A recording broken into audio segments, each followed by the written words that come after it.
Hey guys.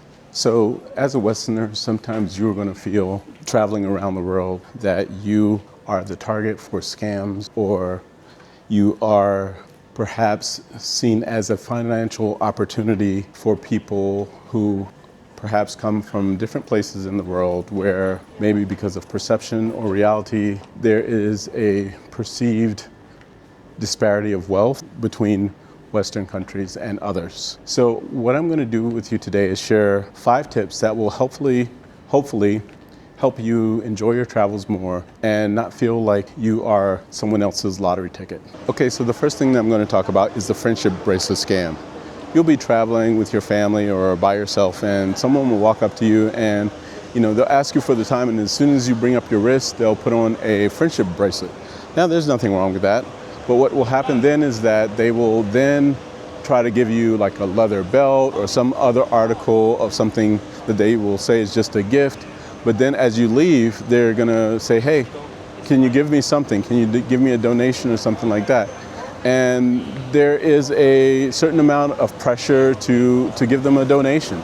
And so in many places, it may not be illegal, but it is a high pressure tactic and a little bit scammy. If you've ever been to one of these places where they sell timeshares, it's a very similar feeling, a feeling that, hey, someone's giving you something and you are obligated now to give something in return.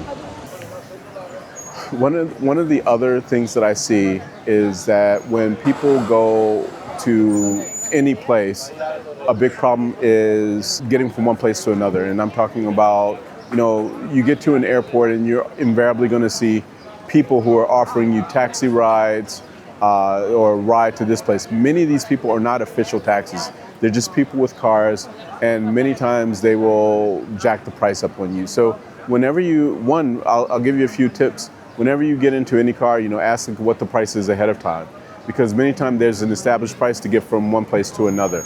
Another thing that I would say is that if you have no idea of the price, you can Google it, but then also you can use like a ride-sharing app like Uber. One of the benefits of something like a ride-sharing app like Uber is that ahead of time, hey, this is the price for what I'm buying. Hey, it costs 10 euro or 10 of whatever currency to get to the airport from here, versus you get in a car and someone starts a meter that you don't know anything about this meter. You don't know anything about their honesty as a vendor or anything. So that's my advice. One, use like a ride-sharing app, but then if you don't have a ride-sharing app, if you're going to use a person, ask the price of how to get to that place before you get into the car, and shop around. Ask a few other people. But whenever you get to an airport, you're just like a captive audience. You're just like a target. So what I recommend doing is like using like a ride-sharing app, or at least before you get to the airport, have a plan. Is there a train that goes to where you're going? Are there other means of transportation to get to that place? So definitely look at those things when you're getting to a place. Next thing I'm going to talk about is getting local currency. So a lot of times when you go to a place, you'll see these shops or these stands for currency exchange. I recommend don't use these places.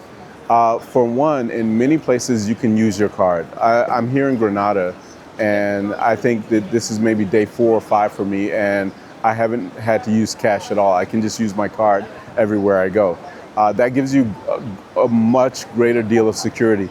And I would definitely say use a credit card versus your debit card, because when you use your debit card, you kind of expose yourself to maybe getting scammed or someone like scanning your debit card. So use your debit card because it's easy to dispute and resolve the wrong or a fraudulent charge on your credit card versus your debit card. Also, as far as currency exchange, I would say use an ATM. Go to an ATM like from a bank and just withdraw money using your debit card versus going to like a currency exchange stand or something like that, because they're just a middleman. It's in their interest to give you a rate that's not as good as the rate that your own bank will give you when you withdraw like euros. And so like I can go to any ATM here in Spain and just use my ATM and withdraw euros.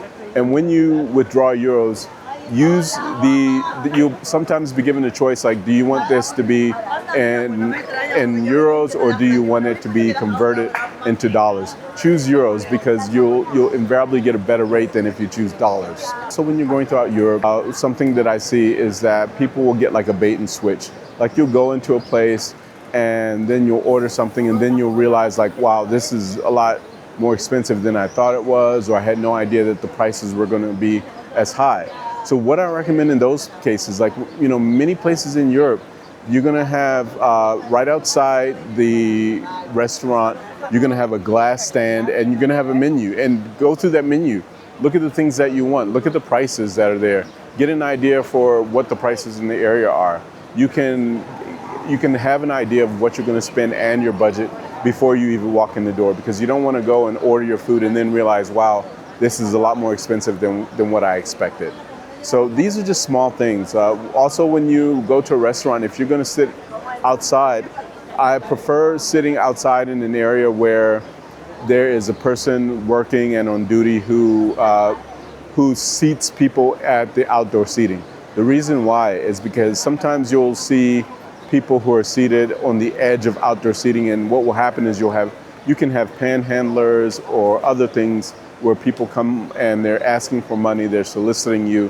Whereas if you have someone on duty outside, they're not going to allow these people to come and bother you while you're eating. And so these are tips that I use and that I've seen where people are just like the target for tourist traps and scams all around Europe, the Middle East, Africa. And hopefully some of this is helpful for you guys. Thank you.